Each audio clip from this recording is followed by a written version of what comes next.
Have you ever had that weird feeling that someone was lying right to your face, but you couldn't prove it?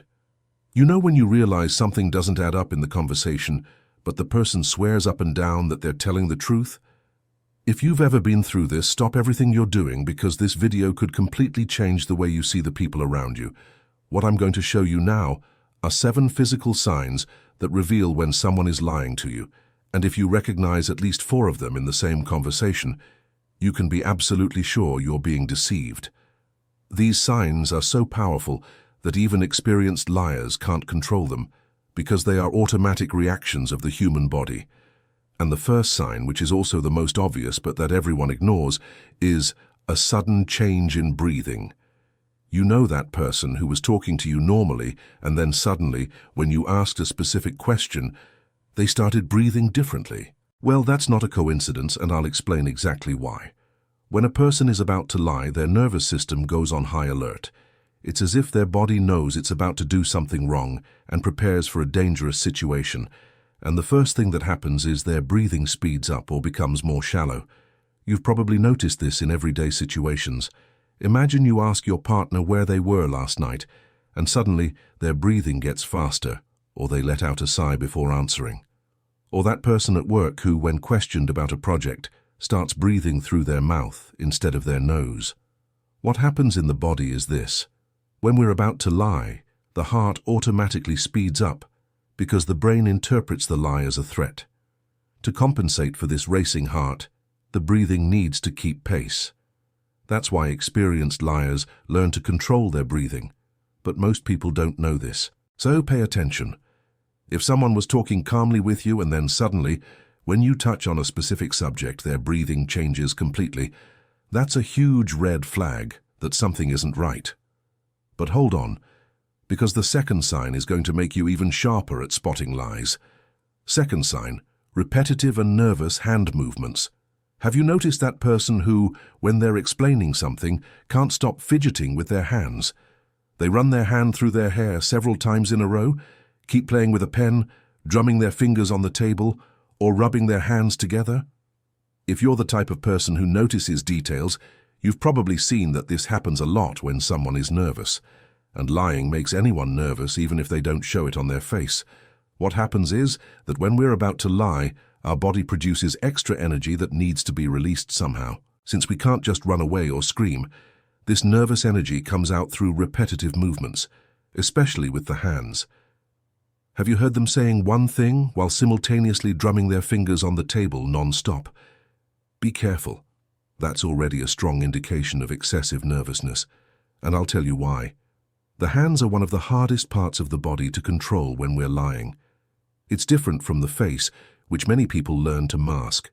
The hands show what's really happening inside the person. For example, do you know someone who always gestures a lot when they talk, but when a specific subject comes up, their hands get restless in a different way? They might start rubbing their fingers together, squeezing one hand with the other, or making small, repetitive movements that they didn't do before. Another common example is the person who keeps touching their neck, scratching behind their ear, or fiddling with their hair repeatedly. These are self-betraying movements that the body makes automatically when under stress. If this has ever happened to you, leave a comment sharing how you reacted in the situation. I bet you've been through this and didn't know what to do at the time, right? The third sign is one that few people know about, but it's extremely effective. Changes in body posture. You know when you're talking to someone who was relaxed, leaning back in the chair or with their arms loose, and suddenly that person becomes all tense, stiffens their shoulders or crosses their arms defensively. What I'm about to say will make you remember several situations. Body posture is like an emotional thermometer. When someone is comfortable and telling the truth, their body is naturally relaxed. But the moment they need to lie, it's as if an electric current runs through their body, making everything tense. You must have witnessed this at work. Imagine you're talking to a colleague about a project and he's there, calm, until you ask about a specific part that was his responsibility. Suddenly he straightens his back, crosses his arms, and adopts a completely different posture. Or at home, with family. You ask someone something and the person who was relaxed on the sofa suddenly sits on the edge, with a straight back and tense shoulders. Sound familiar? What happens in the body is an automatic defense response. When we are about to lie, we unconsciously assume a posture that makes us feel more protected. That's why we cross our arms, straighten our backs, or physically move away from the person asking the questions. And there's a detail that very few people notice: the direction of the body. A person who is lying tends to turn their body slightly to the side, as if they wanted an escape route. They might be looking at you, but their torso points in another direction. This is because lying activates our primitive fight-or-flight instinct. Even if the person consciously wants to stay there talking, their body is already preparing to leave that uncomfortable situation. Now, pay attention, because this next sign can save relationships and prevent you from being deceived in important situations. Fourth sign: excessively touching the face. Have you noticed that some people, when explaining something, can't stop touching their face? They scratch their nose, run their hand over their cheek, touch their lips, rub their forehead. If you think this is just a nervous habit, you need to know it can be much more than that. Excessively touching the face during a conversation is one of the most reliable signs that someone is lying. And science has explained exactly why this happens. When we lie, our body increases the production of adrenaline. This adrenaline causes small itches and tingling, especially in the facial region. That's why the person feels an almost irresistible need to touch their nose, scratch their cheek, or run their hand over their lips. You must have heard someone telling a story and noticed that the person wouldn't stop scratching their nose or touching their mouth. That moment when you think, wow, this person is really nervous, but you can't quite explain why.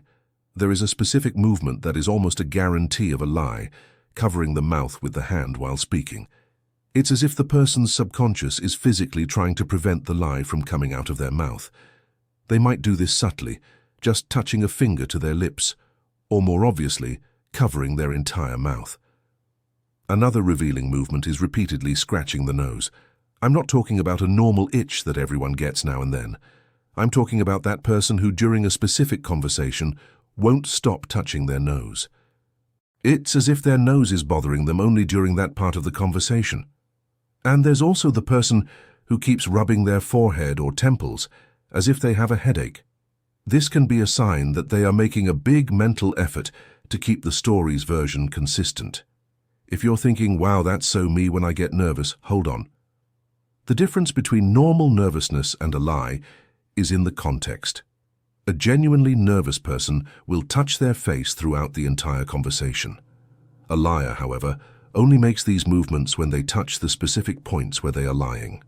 Fifth sign: changes in eye contact.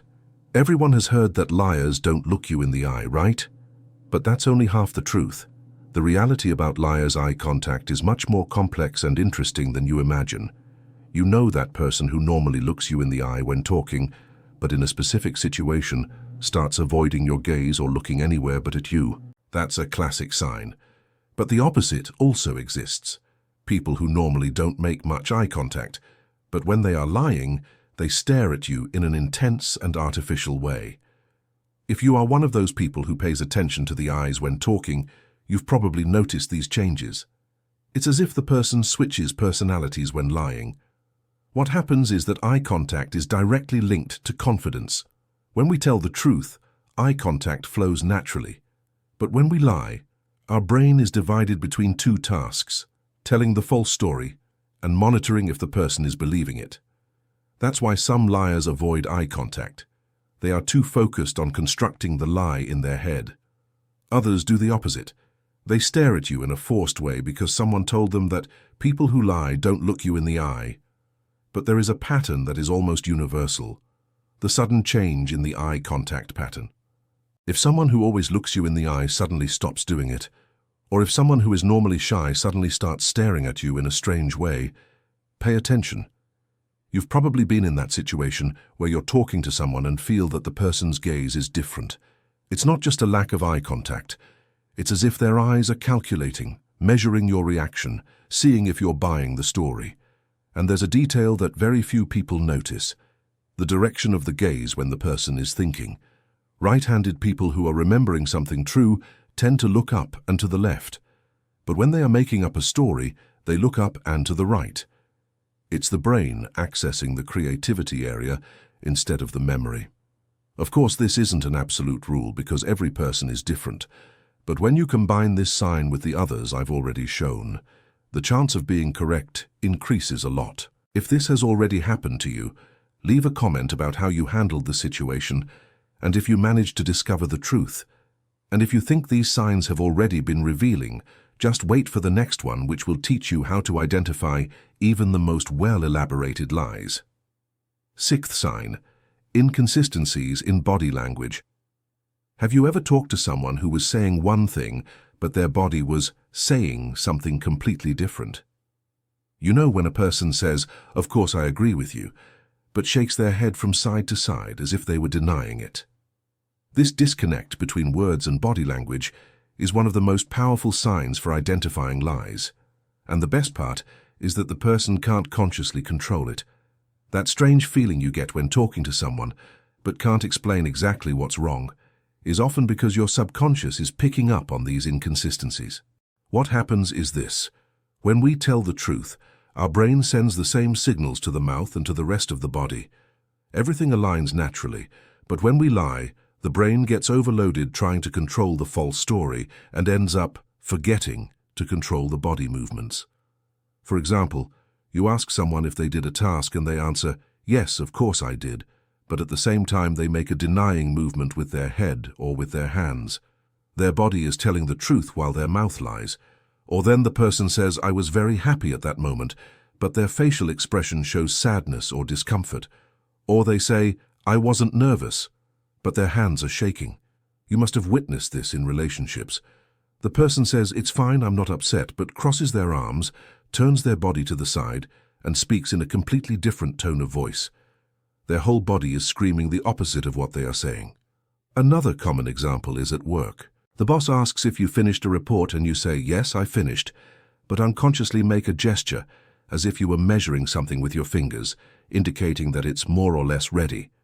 These inconsistencies happen because it's impossible to lie with 100% of the body at the same time. Always some part will give away the truth. And there's a type of inconsistency that is even more revealing: the timing.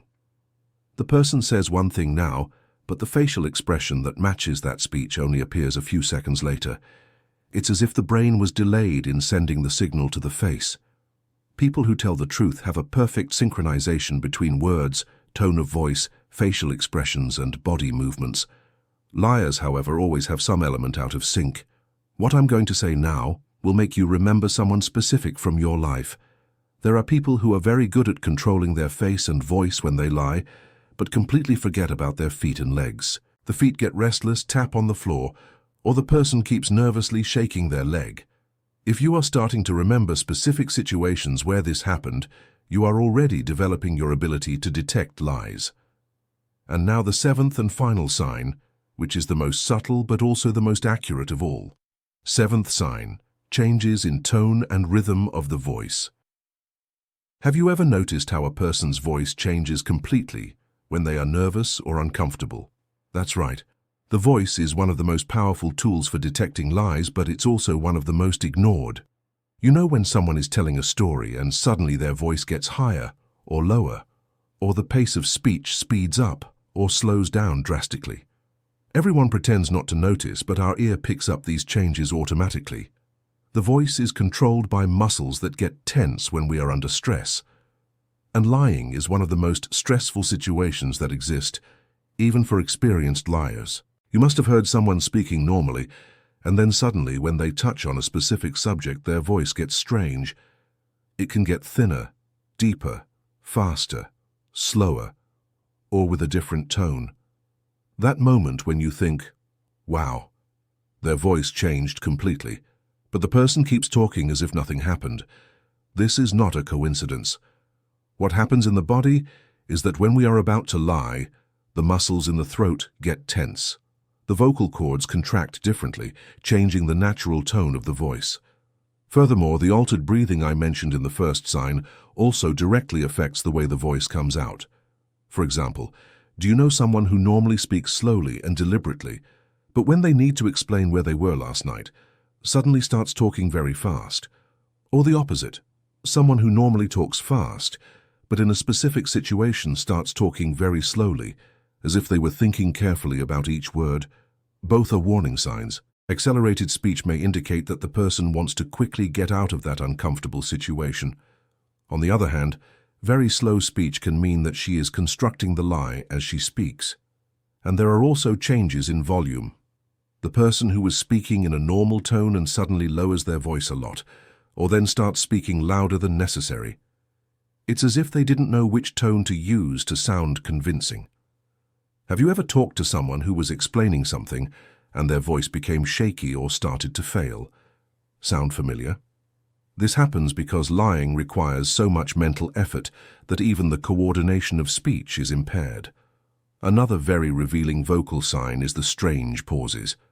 The person is speaking normally and suddenly makes a long pause in the middle of a sentence, or then speaks very fast, trying to skip over a specific part of the story. And there's a detail that almost no one notices: changes in accent or manner of speaking. People who are lying sometimes revert to childhood accents or start using words and expressions they don't normally use. It's as if the stress makes them regress to earlier versions of themselves. If you're thinking, "Wow, I do that when I get nervous," remember that the difference is in the context. Normal nervousness causes changes in the voice throughout the entire conversation. Lying causes changes only in the specific parts where the person is being dishonest. Now that you know all 7 signs, the question that begs to be asked is, and now what do I do? It's no use knowing how to identify when someone is lying if you don't know how to handle that information, right? That's why I'm going to give you 5 practical actions you can use starting today. First action: don't accuse directly. The worst thing you can do when you identify that someone is lying is to go directly accusing them. "I know you're lying," or "stop lying to me," will only make the person shut down completely and elaborate even bigger lies. What to do? Use open-ended questions that give the person an opportunity to tell the truth voluntarily. Instead of, "Why are you lying?" ask, "Is there anything else you'd like to tell me about this?" How to do it? Show that you are open to listening without judgment. Use phrases like, "I just want to understand better," or "You can trust me." This creates a safe environment where the person feels more comfortable telling the truth. Why it works. When someone feels they won't be attacked for telling the truth, the natural tendency is to stop lying. Most people lie out of fear of the consequences, not out of malice. Second action: ask verification questions. This is a technique used by professional investigators and is extremely effective for confirming if someone is lying. What to do? Ask for specific details about the story the person told, but do it naturally as if you were genuinely interested. How to do it? If someone said they were at a specific place, ask about details that only someone who was really there would know. "Oh, you were at the mall. How was the crowd there? Which store did you visit first?" A person who is telling the truth will be able to provide these details easily and consistently. A liar, on the other hand, will start to stammer, give vague answers, or create new details that don't match the original story. When to do it? Ask these questions a few hours or days after the original conversation. If the person was lying, they won't remember the details they made up and may contradict themselves. Third action: observe the patterns. An isolated lie can be hard to detect, but liars usually have behavioral patterns that repeat. What to do? Mentally or literally note down the situations in which you suspect someone is lying and the physical signs you observed. How to do it? Create a behavioral map of the person. In what types of situations do they lie? Which physical signs do they show the most? What is her vocal pattern when she's being dishonest? For whom? This is especially important in close relationships, whether romantic, familial, or professional, where you interact with the person regularly. Expected result: over time you will be able to identify that specific person's lies with almost 100% accuracy because you will know their style of lying. Fourth action: develop your intuition. Intuition is your best tool for detecting lies, but it needs to be trained and refined. What to do? Pay attention to that strange feeling you get when something isn't right in a conversation, even if you can't explain exactly what it is. How to do it. After important conversations, reflect on how you felt during the interaction. Was there something that bothered you? Which part of the conversation made you uncomfortable? What physical signs did you notice, even if unconsciously? Why it works. Our brain picks up much more information than we can consciously process. Intuition is a way to access this hidden information. Practice observing people in casual conversations, on TV, in interviews. The more you exercise your observation skills, the sharper they will become. Fifth action. Know when to ignore. Not every lie needs to be confronted. Sometimes it's better to simply file the information away and move on. What to do? Evaluate whether it's worth investigating or confronting the lie based on the importance of the situation and the type of relationship you have with the person. For whom? Use this action when the lie doesn't directly affect you or when confronting it could cause more problems than benefits. Expected result. You will avoid unnecessary conflicts, but will still be protected because you know the truth about the person. For example, if a colleague lies about something small and irrelevant, it might be better to just be aware of their character for future interactions. However, if your partner lies about where they were, that might require a more serious conversation. Emergency action. If you discover that someone very close to you is lying about something serious that could directly affect you, do not confront them immediately. First, gather more evidence by asking verification questions. Only after you are absolutely sure, choose the right time and place for a serious conversation. And there's one more important thing you need to know. Not everyone who shows these signs is lying. Some people are naturally nervous. Others have medical conditions that cause some of these symptoms, and some might be uncomfortable for other reasons that have nothing to do with lying. The key is to observe multiple signs happening at the same time, and especially changes in the person's normal behavior. If someone you've known for a long time suddenly shows several of these signs in a specific conversation, then you have reason to be suspicious. It's also important to remember that intention makes a difference. There is a difference between malicious lies, which aim to harm you, and white lies, which are sometimes told to protect us or our feelings. Each situation needs to be evaluated individually. One last valuable tip. Practice observing these signs in neutral situations first, like watching interviews on TV or observing casual conversations. This will help you develop your observation skills without the emotional pressure of being directly involved in the situation.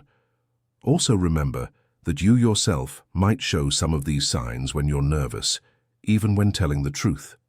Self-awareness is key, so you don't project your own behaviors onto other people. And don't forget, the goal of identifying lies is not to become a suspicious or paranoid person. The goal is to protect yourself and give you more clarity in your relationships.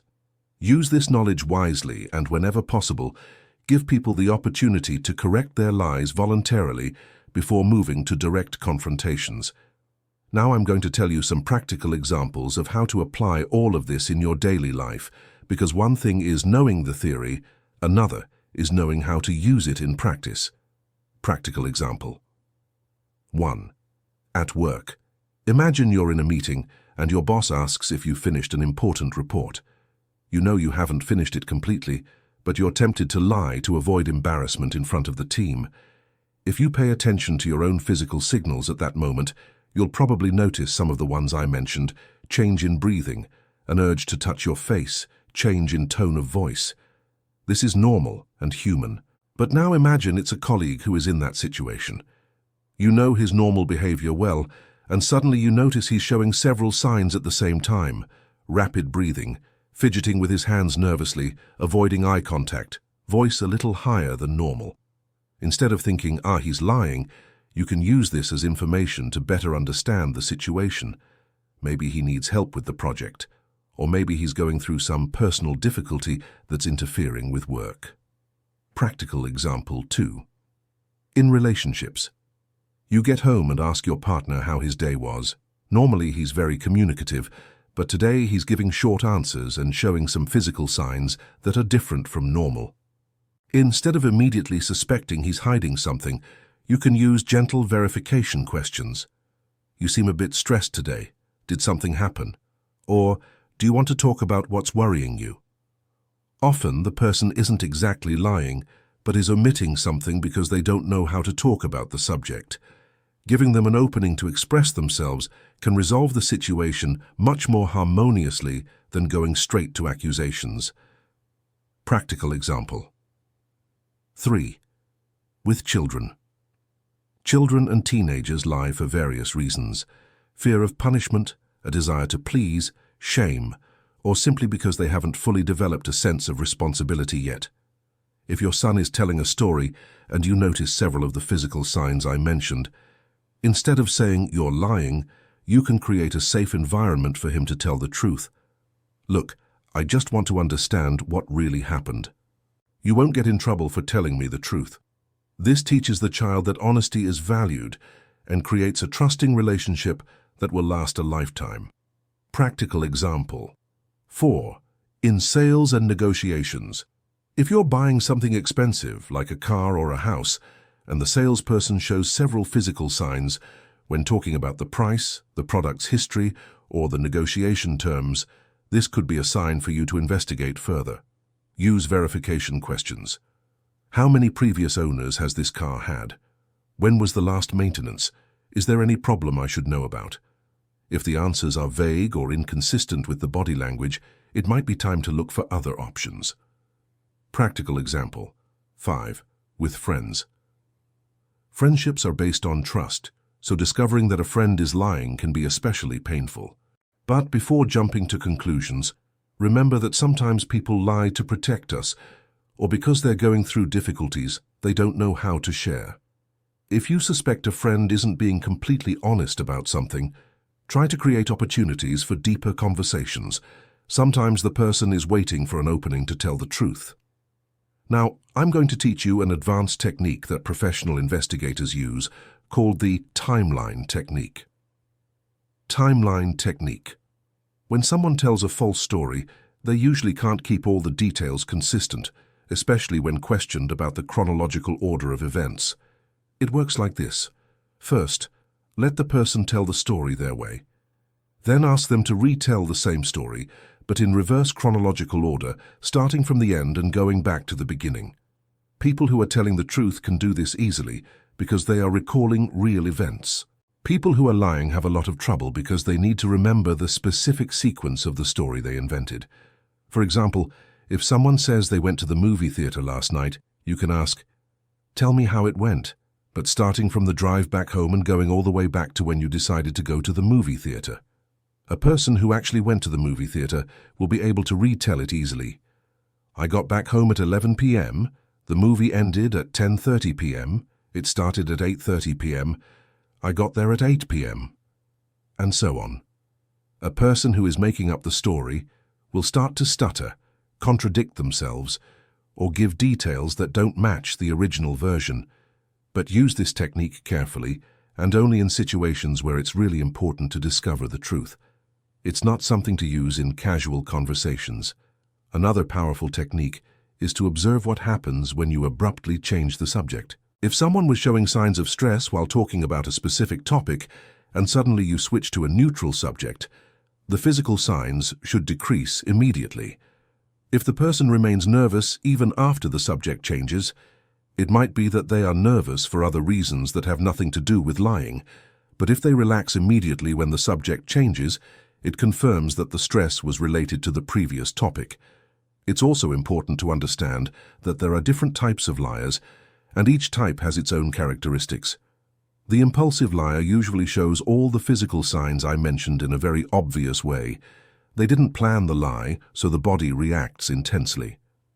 The habitual liar may show fewer obvious physical signs, but will still have inconsistencies in body language and subtle changes in their voice.